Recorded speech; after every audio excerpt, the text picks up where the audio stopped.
자, 할렐루야. 오늘 부활주일입니다. 부활주일은 기독교가 지키는 절기 중에서 가장 중요하고 또 가장 기쁜 절기입니다. 이 세상에는 많은 종교들이 있지요. 또 그들이 믿는 또 많은 신들이 있고요. 그런데 이 세상의 그 어떤 신들도 어, 이렇게 인간을 사랑한 신이 있었습니까?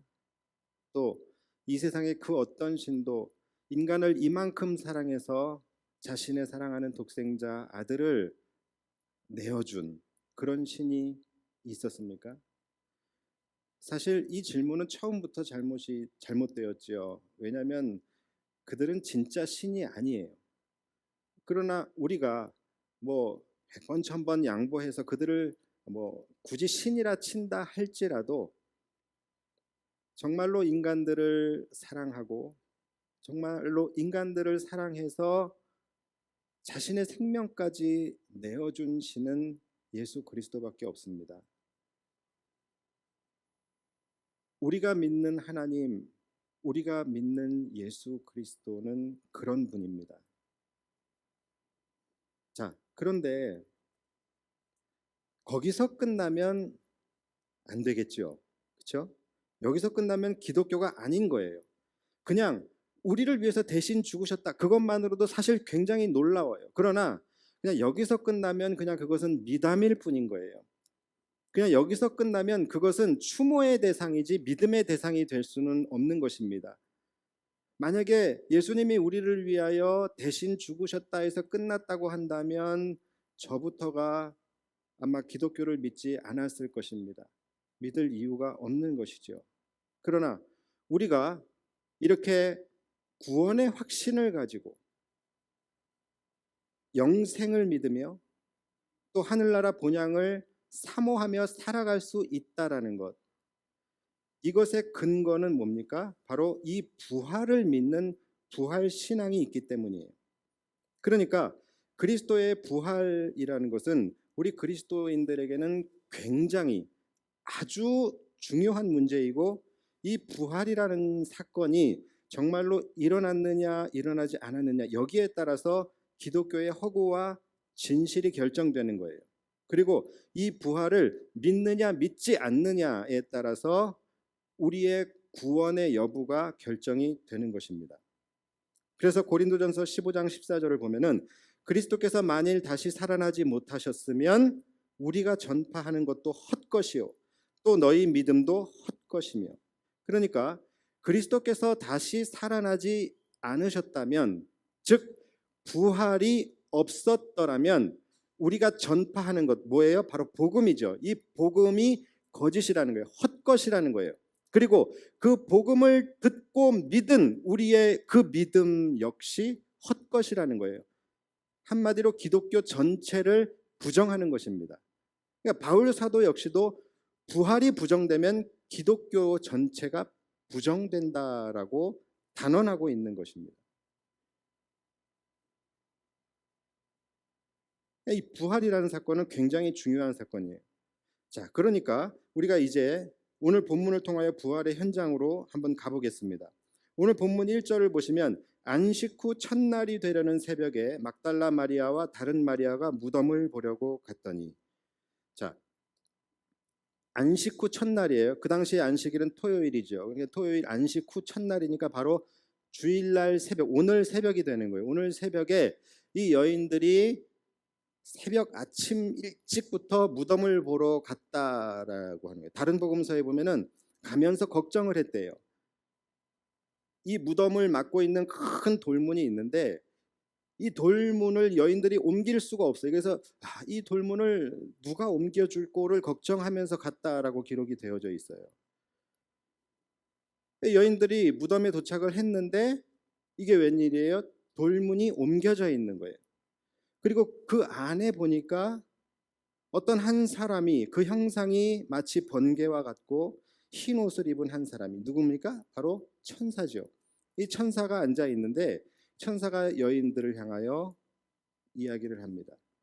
이 여인들이 그 천사를 보고 얼마나 두려웠겠어요. 천사가 두려워하지 말아라. 너희가 이곳에 죽은 예수님을 보러 온 줄 내가 안다. 그러나 그 예수님은 여기 계시지 않고 살아나셨느니라. 너희가 그가 누우셨던 곳을 와서 봐라. 이렇게 이야기를 해요. 그래서 이 여인들이 가서 봅니다. 보니까 죽은 사람들이 입는 세마포, 그러니까 우리말로 하면 수이겠죠. 이 세마포만 고스란히 놓여져 있고, 또 죽은 사람들의 머리에 싸는 수건은 또 다른 곳에 잘 이렇게 개켜져 있는 거예요. 그리고 몸만 사라진 거예요. 이게 지금 뭘 의미합니까? 죽은 사람들이 입는 옷만 그대로 남겨져 있고 몸만 사라졌다라는 것은 예수님이 살아나셨음, 예수님이 부활하셨음을 암시하고 있는 거예요. 만약에 누군가가 예수님의 시신을 도둑질했다거나 아니면 그 무덤 자체를 훼손한 것이라고 하면 그런 상태가 될 수가 없겠지요. 천사가 이야기합니다. 예수님이 살아나셨으니까 너희는 지금 빨리 가서 이 소식을 제자들에게 알려라. 그가 너희보다 먼저 갈릴리로 가셨으니 제자들 보고 빨리 그곳으로 가서 예수님을 뵈라고 전하여라. 이렇게 말을 합니다. 그래서 여인들이 큰 기쁨과 또 큰 두려움을 가지고 제자들에게 그 소식을 알리기 위해서 달려가요. 달려가는 중에 이제 예수님을 만나게 돼요. 예수님이 그 여인들 앞에 나타나셔요. 평안하냐? 어디서 익숙한 목소리가 들려요. 가만히 들어보니까 그렇게 그리워하던 예수님의 목소리인 거예요. 그들이 예수님을 알아보고서 예수님의 발 앞에 엎드려 예수님의 발을 붙들고 경배를 드렸다라는 것이 지금 그 부활의 그 사건의 현장의 스토리예요. 이렇게 이 여인들이 예수님의 부활의 첫 번째 목격자가 됩니다. 다 아는 내용이죠. 그러니까 제가 이렇게 놀라운 사건의 이야기를 하지만 여러분들은 그냥 시큰둥하게 듣고 있어요. 이 기쁜 날임에도 불구하고 시큰둥하게 그냥 듣고 있어요. 제가 이 위에서 보면 생각보다 많은 것이 보여요. 여러분 안에서 지금 밑에서 다리 떨고 있는 것도 보여요. 이 놀라운 이야기를 들으면서 그래서 여러분 목사님들이 이 절기 설교하는 게 제일 힘들어요. 왜냐하면 너무나 다 잘 알고 있는 내용이에요. 너무나 익숙하게 많이 반복적으로 계속해서 들었던 이야기이기 때문에 사실은 목사님들도 설교 준비하기가 가장 힘들고 또 듣는 여러분들도 또 똑같은 얘기네 하면서 들으시는 분들이 많아요. 그런데 여러분 많이 들었다고 해서 많이 믿어지는 것은 아니더라고요. 수십 번 부활절을 보냈다고 해서 내 믿음이 그만큼 대단해지는 것도 아니에요. 적게는 뭐 몇 번 들어보신 분, 많게는 수십 번 들어보신 분들도 계시겠죠.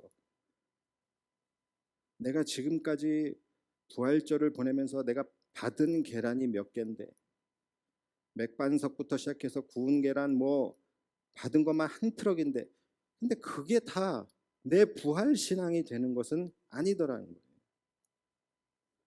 그런 생각 버리시고 내가 한 번이라도 그리스도의 부활이 내 안에서 믿어지고 정말로 참된 부활의 기쁨과 소망이 내 안에서 누려지게 되는 그런 참된 부활절을 맞이하는 한 번의 부활절. 그러니까 혹시 여러분들 가운데 내가 다른 거는 다 믿겠지만 이 부활만큼은 솔직하게 내가 잘 믿어지지 않는다. 이런 분이 계실 수도 있어요. 그런데 괜찮아요. 안 믿어줘도 괜찮아요. 이 여인들이 사실은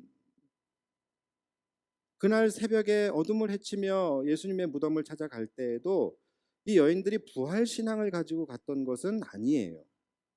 예수님의 부활을 기대하면서 갔던 것은 아니에요. 왜 갔어요? 예수님의 시신을 정리하러 간 거예요. 그렇죠. 그러니까 이들은 오히려 예수님의 부활을 믿고 간 것이 아니라 예수님의 죽음을 확신하고 갔던 것이죠. 그러나 이 여인들의 모습 속에는 한 가지의 남다른 특별함이라는 것이 있었습니다. 우리는 그것을 주목해야 돼요. 그것이 뭐냐면 이 여인들의 마음 속에는 진정으로 순수하게 예수님을 사랑하는 마음이 있었어요. 이미 죽은 예수님이에요. 그리고 그 시대 유대인들의 통념 속에는 사람이 죽은 지 3일이 지나면 영혼이 완전히 떠나가 버린다라고 생각을 했었어요. 그러니까 그날이 3일이 지난 바로 그날이었기 때문에 예수님의 영혼까지 떠나간 그 시점은 이제 이 세상에서 연결되어지는 마지막 그나마 남아있던 예수님과의 어떤 영적 고리마저도 그냥 다 끊어져 버린 그런 상황이란 말이에요. 그러니까 사실은 이 여인들은 예수님을 그냥 나 몰라라 모른 척 해도 사실은 되는 상황이었다라는 것이죠. 더군다나 시기적으로도 지금 그들은 모른 척하면서 선을 그어야 하는 상황이죠. 그래야 자기들이 안전하니까. 그런데 이 여인들은 그런 여러 가지 그런 상황들이 있죠. 이런 상황들을 아랑곳하지 않고 그 새벽에 어둠을 뚫고 예수님의 시신을 정리하기 위해서 무덤을 찾아갔다는 그 어떤 것을 기대하는 것이 아니에요. 그 어떤 것을 바라는 것이 아니에요.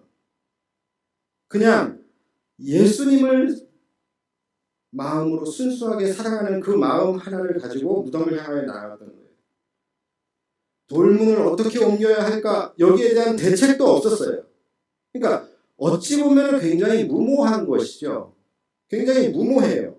그리고 여러 가지 일어나게 될 변수들이 존재했음에도 불구하고 자기 안위에 대한 계산 이런 셈도 할 줄 모르고 그저 그냥 순수하게 주님을 사랑한다는 그 마음 하나만 가지고서 나아갔던 이 여인들. 그런데 결국은 이 여인들이 예수님의 부활을 첫 번째로 목격하게 되는 그런 목격자가 되게 된 거예요. 부활하신 예수님은 바로 이 여인들에게 가장 먼저 그 놀라운 부활의 신비를 나타내 보여주시게 됩니다. 자, 여러분, 진정한 이 부활의 신비, 부활의 은혜, 이것은요, 내가 볼 수 있는 것이 아니에요. 부활의 신비는 보여주시는 것입니다. 그분이 보여주시는 거예요. 나에게 나타내 보이시는 거예요. 언제요? 누구에게요? 바로 이 여인들처럼 주님을 순수한 마음으로 순전한 마음으로 정말로 사랑할 때 이 여인들처럼 순수하게 주님을 사랑하고 순수하게 주님을 간절히 찾고 순수하게 주님 앞으로 간절히 나아갈 때 부활의 주님이 만나주시는 거예요. 우리가 금요 성령 집회 때도 나누었던 것처럼 여러분 십자가의 은혜, 십자가가 경험되어지는 그 은혜도 누구에게 부어졌습니까? 그저 순수한 마음으로 주님을 사랑하는 마음으로 십자가를 따라갔던 자들, 여러 가지 상황들이 있었고 여러 가지 변수들이 존재하는 그 십자가 골고다의 현장에서 그냥 자신의 가슴을 치며 슬피 울며 십자가를 따라갔던 자들에게 십자가가 경험되어졌던 것처럼 주변을 의식하지 않고 인간적인 셈을 하지 않고 순수하게 예수님과 십자가만 바라보았던 자들에게 그 십자가의 은혜가 부어졌던 것처럼 결국은 이들에게 부활의 신비가 경험되어진 것이죠. 여기서 말하는 그 순수함이라는 것은 시골 총각 같은 그런 순박함을 이야기하는 것이 아니라 그리스도를 향한 순결함, 지조, 절개를 의미하는 이 순수함의 신앙, 저는요, 요즘 들어서 이 순수함의 신앙이라는 것에 대해서 굉장히 많은 생각을 하게 됩니다. 요즘에 사실은 그동안에 우리가 한국 교회가 신앙생활을 하고 또 선교 사역을 하고 전도를 하고 이런 모든 교회적인 그 사역을 할 때에 모든 것이 다 편했고 좋았어요. 그럴 때는 알지 못했어요.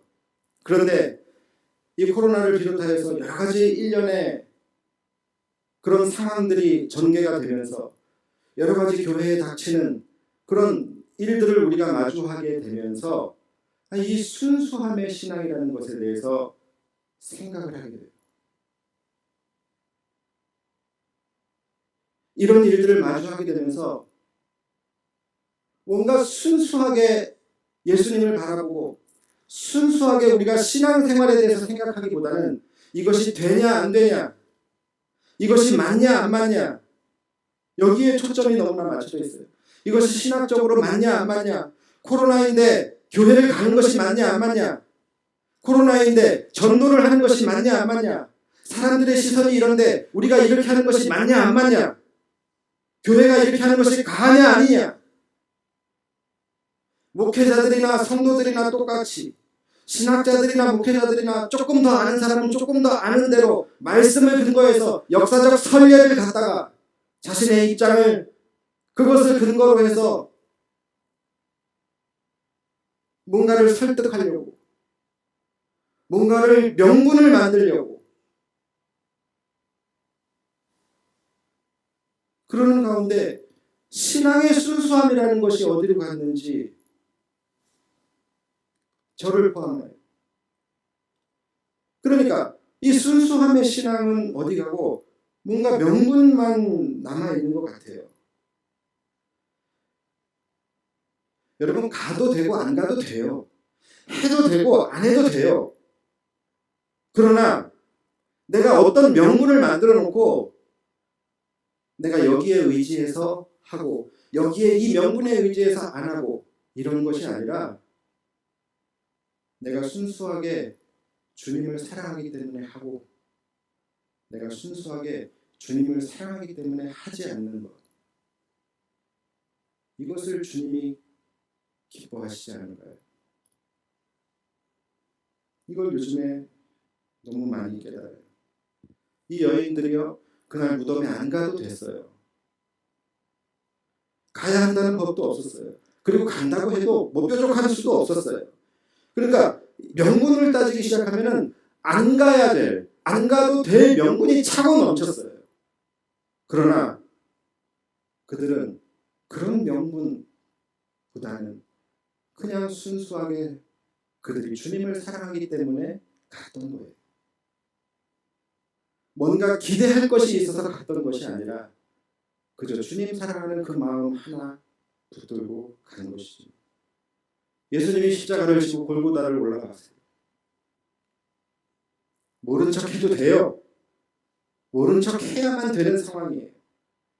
혹시라도 거기에 동정했다가는 나까지 위험해질 수 있는 그런 충분한 위험적 요소들이 많은 상황이었기 때문에, 그렇기 때문에 내가 안 가야 될 명분을 찾는다면 얼마든지 찾을 수 있는 그런 상황이었어요.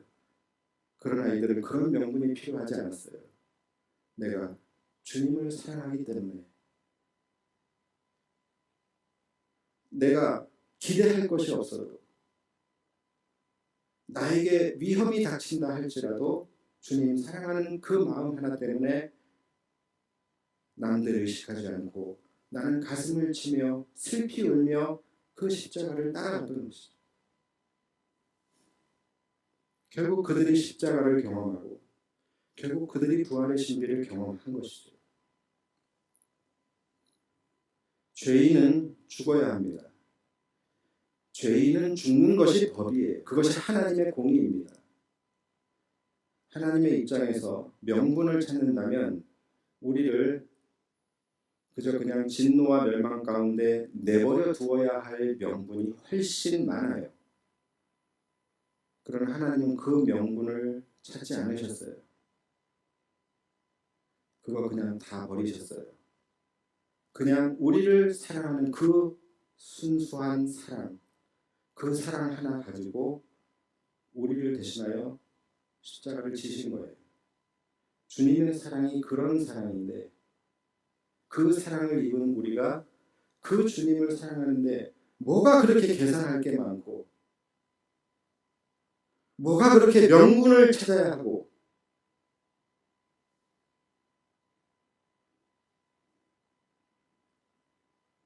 뭐가 그렇게 생각할 게 많아. 주님이시라면 우리가 그분을 어떻게 사랑하기를 주님은 원하실까요? 뭐가 먼저일까요? 우리는 줄 세우기를 하면은 항상 먼저인 것들이 있어요. 그런데 주님은 우리에게 너희는 먼저 그의 나라와 그의 의를 구하라고 하셨어요. 우리가 주님을 사랑하는 것, 주님의 나라를 세우는 것, 주님의 나라를 지키는 것, 이거보다 먼저일 수 있는 것이 뭐가 있을까요, 도대체?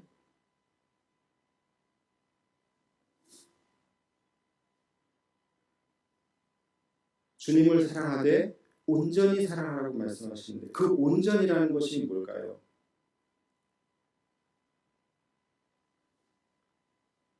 이것저것 계산하고 생각하고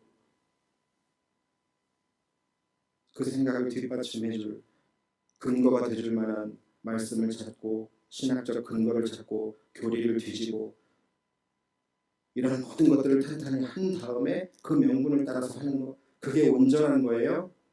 아니에요.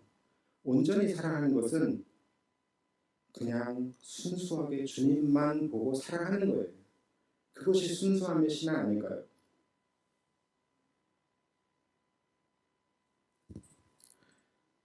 우리가 이 순수함의 신앙을 회복했으면 좋겠습니다. 왜냐하면 진정한 부활 신앙은 오늘 본 것처럼 순수하게 주님을 사랑하고 순수하게 주님을 찾을 때 바로 그곳에서 부활하신 주님을 경험할 수 있었기 때문이에요. 우리가 진정한 부활 신앙을 소유하기를 원한다면 부활 안 믿어주세요? 괜찮아요. 그렇다고 한다면 주님을 순수한 신앙으로 사랑해 보십시오.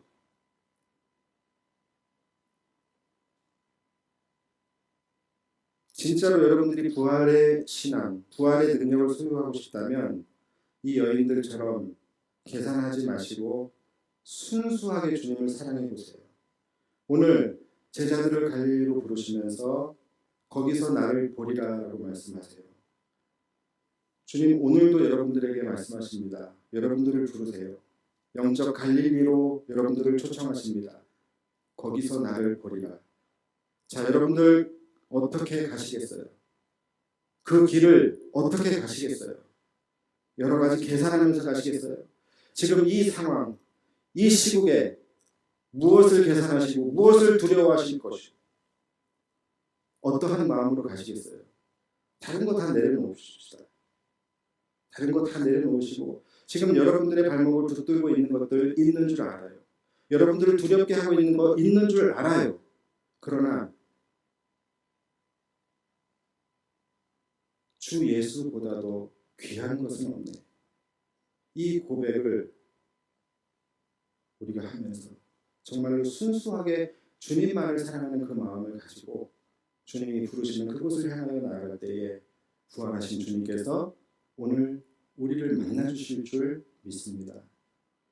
우리 오늘 부활절에 정말로 그러한 마음으로 순수하게 부활의 능력만을 우리가 사모하며 그러는 것이 아니라 그 전에 먼저 우리가 주님을 그러한 마음으로 사랑함으로 나아가서 우리에게 나타내 보여주시는 그 부활의 주님을 만나고 그 부활의 능력을 소유할 수 있는 저와 여러분들이 되시기를 주님의 이름으로 축원합니다. 기도하겠습니다.